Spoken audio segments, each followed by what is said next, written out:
Matt Jaworski knows how to treat a lawn. He's run a small business for 3 years, cutting the grass, doing all the edging to make for a clean appearance. Most companies charge between $40 and $55. You can also get the weed and feed to make your yard look green and plush. They can also do the mulch for flower beds. The works. Everyone's personal time is valuable to them.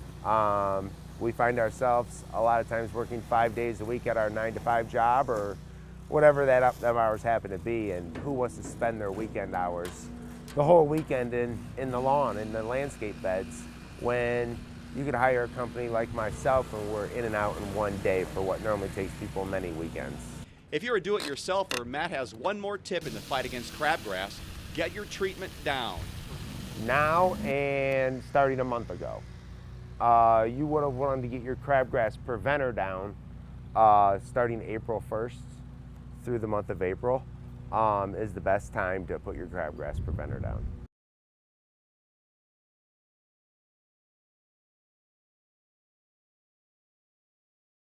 As the individual components break or wear out, there's no replacing or getting new. This equipment inside the 22-lane firing range at Toledo Police's Scott Park Station has become obsolete. One lane is completely shut down, while 3 others are under maintenance. After 3 decades of service, Sergeant Corey Russell says it's time to go out with the old and in with the new in one of the force's most valuable training centers. We can train year-round in controlled conditions. And if we want to train at night, we just simply turn the lights off. The officers get to come here and we can train them around their schedules. It just makes everything so much easier. Sergeant Russell says these upgrades are needed for a number of reasons. It's a combination between what this equipment can't do and what the new equipment can. What we're transitioning from is state-of-the-art 1980s technology, which each lane can only perform one task at a time, to current technology, which allows us to run each lane independently. So regardless of what one lane is doing, the second lane, the lane on either side of it, could be doing a different task. The money would be used for new computers in the command booth, 20 brand new target carriers that can handle rifle gunfire, and new panels on each lane. It allows us to present very realistic situations, even though targets are only two-dimensional.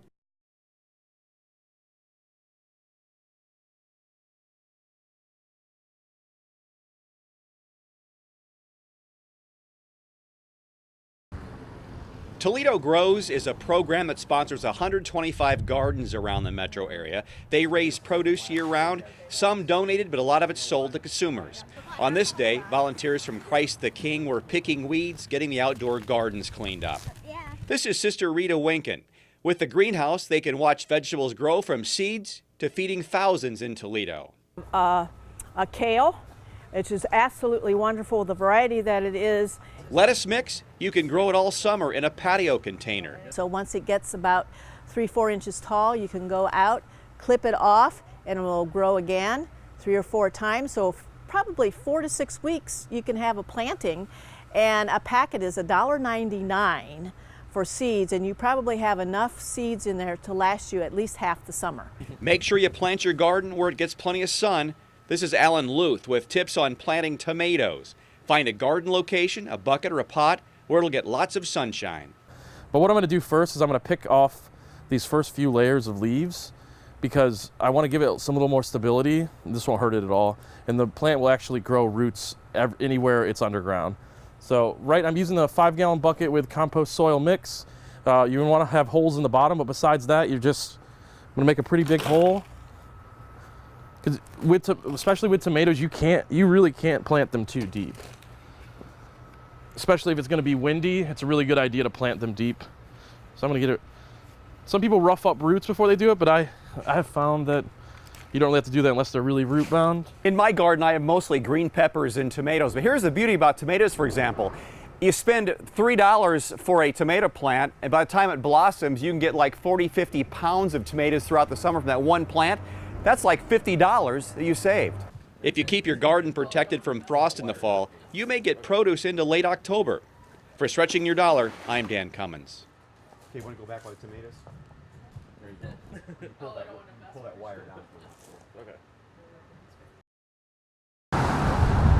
When you look at downtown Sylvania, there's no shortage of storefronts and restaurants. For the past several years, Sylvania has been on an economic incline, and it's still growing.